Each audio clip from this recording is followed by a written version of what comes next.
John Wick prequel. The dim light of the moon filtered through the cracked windows of a decrepit warehouse on the outskirts of Moscow. John Wick stood alone in the center of the room, his tailored black suit pristine despite the chaos around him.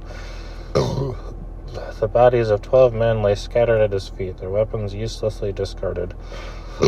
His breathing was steady, his composure unshaken. The Baba Yaga had come, and he had delivered. This was to be John's last mission before leaving the assassin world behind. Vigo Tarasov, the head of the Russian syndicate, had personally requested his services. The target was Mikhail Sorokin, a rival who had been encroaching on Tarasov's territory. This wasn't just a hit, it was a statement. Sorokin had to vanish without a trace, and his entire network had to crumble with him. For a job like this, only John Wick would suffice. The mission had been meticulously planned. John spent days tracking Sorokin's movements, observing his patterns and identifying the weak links in his organization. Tonight he struck with surgical precision. The warehouse was Sorokin's final stronghold, and it had been fortified like a fortress, but to John it was merely an obstacle to overcome. The guards at the perimeter were neutralized silently, their radios emitting only static. Inside, the fight was fast and brutal, a ballet of gunfire, knives, and hand-to-hand combat. Now, as the silence settled over the warehouse, John approached Sorokin, who was slumped against a steel pillar, clutching a gunshot wound in his side.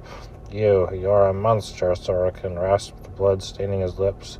John crouched down, his cold eyes looking into Sorokin's. I'm just efficient. Sorokin laughed weakly, his defiance flickering like a dying flame. Do you think leaving this life will save you? Men like us, we don't escape, we just delay the inevitable. John stood, holstering his pistol. He didn't respond. He didn't need to. He had heard it all before, the warnings, the threats, the doubts, but this time was different. He had made a promise, and for the first time in his life he intended to keep it. As he walked out of the warehouse, a lighter flicked open in his hand. He tossed it over his shoulder, igniting the gasoline he had carefully poured earlier. The flames consumed the building in moments, erasing all evidence of Sorokin and his empire. Outside, the cold night air was crisp against his face. His black Mustang waited for him, its engine purring softly. John slid into the driver's seat and paused for a moment, gripping the wheel.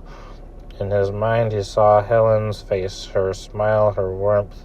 She was the reason he was doing this, the reason he was leaving it all behind. For now, the Baba Yaga had done his duty. The assassin was ready to vanish, to find peace, if only for a little while. The Mustang roared as John drove into the night, leaving the flames and the blood behind. But deep down, he knew the world he was escaping wouldn't let him go so easily.